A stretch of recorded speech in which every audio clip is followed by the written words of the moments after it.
Hab ich mir a Spann gedeckt mit schwarzen Leder, 2 Leben Fell und 4 Räder, und die Räder drehen nicht, und die Pferd gehen nicht, und die Weib sie schält sich, und a Gläsel Brand von Welzig.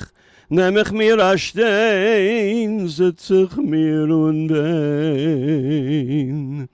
Wollt ich gewinn a Seucher, hab ich nicht kein Scheure.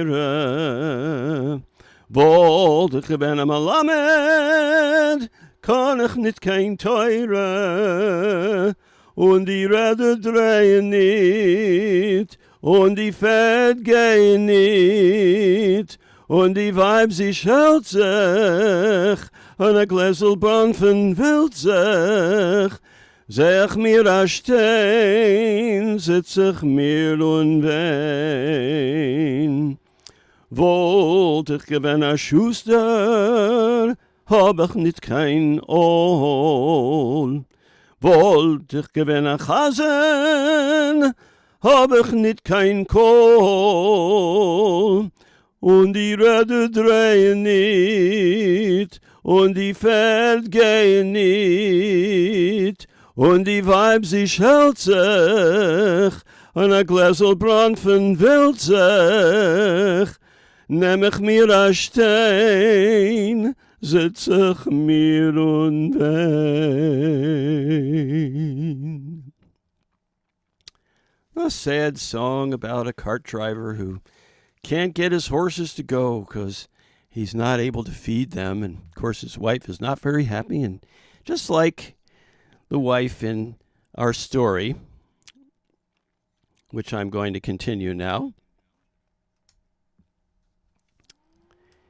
But little did Rip Van Winkle care for his wife or his home. He was seldom there, but tried in his cups his cares to drown, his scolding wife with her threatening frown. At his cottage door he was sure to see, "Ah, this," said Rip, "is no place for me." So down to the tavern to drink his rum and waste his time with some red-nosed chum. He was sure to go, for he knew that there he would find a glass and a vacant chair, and jolly fellows who liked his fun and the tales he told of his dog and gun. But his was still a sorry life, for sot as he was, he loved his wife. But he would tipple both day and night, and she would scold him with all her might. Thus Rip Van Winkle had many a grief, and up amongst the mountains sought relief. For lowering clouds or a burning sun, he cared but little. His dog and gun were his friends, he knew. While they were near, he roamed the forests and felt no fear. If tired at last and a seat he took, his dog came up with a hungry look. He had always crust or bone to spare, and Schneider was certain to get his share. And then if a squirrel chanced to stray in range of his gun, he would blaze away, and he held it too with a steady aim. Rip was never known to miss his game. But over his ills he would sometimes brood, and scale the peaks in a gloomy mood. And once he had climbed to a dizzy height, when the sun went down and the shades of night came up from the vale, and the pine trees tall, and the old gray rocks and the waterfall grew dusky and dim and faded away, till night like a pall on the mountain lay. And here I would like to interject a song called Many a Mile, because it's a roaming song, and of course our Rip Van Winkle was certainly a roamer and a rambler. And so I'll grab my guitar here. This is a song by Patrick Skye.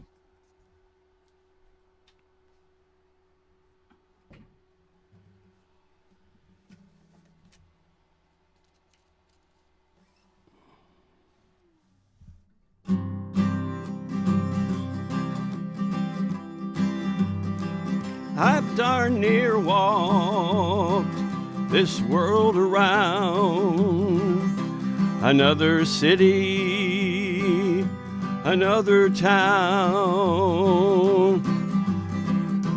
another friend to say goodbye, another time to sit and cry. Oh, it's many a mile I've spent on this road, many a mile I have gone. Well, there was one, she knew me best. She gave my poor heart a rest. She was my world, my heart, my dear. But now she's gone to God knows where. And it's many a mile I have spent on this road, many a mile I have gone. I've seen your towns, they're all the same. The only difference is in a name. And the only home I've ever known was a suitcase and the open road. So it's many a mile I have spent on this road. It's many a mile I have gone. So I'll fill my glass up to the brim, and through my glass my world looks dim. I know outside there's love somewhere. Maybe my rambling will take me there.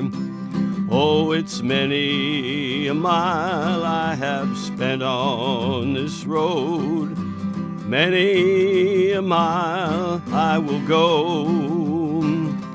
Yes, it's many a mile I have spent on this road, many a mile I will go.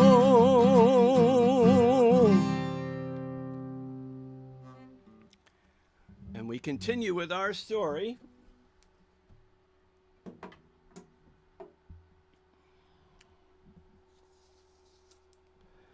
Full many a mile he had strayed that day, and up in the mountains had lost his way. And there he must stay through the gloomy night, and shiver and wait for the morning's light. He thought of the stories strange and old, which the graybeards down in the village told. And what, said he, if the tale were true, I have heard so oft of a phantom crew, who up in the Catskills all night long frolic and reveled with wine and song. Just then a voice from a neighboring hill cried, "Rip Van Winkle!" and all was still. Then he looked above, and he looked below, and he saw not a thing but a lonely crow. "Ho, Rip Van Winkle!" the voice still cried, and Schneider, his dog, skulked to his master's side. Just then from a thicket a man came out. His legs were short and his body stout. He looked like a Dutchman in the days of yore, with buttons behind and buttons before, and held a keg with an iron grip, and beckoned for help to the gazing Rip. Rip had his fears, but at last complied, and bore the keg up the mountainside. And thou and then with a thunder peal made the mountain tremble, and Rip would steal.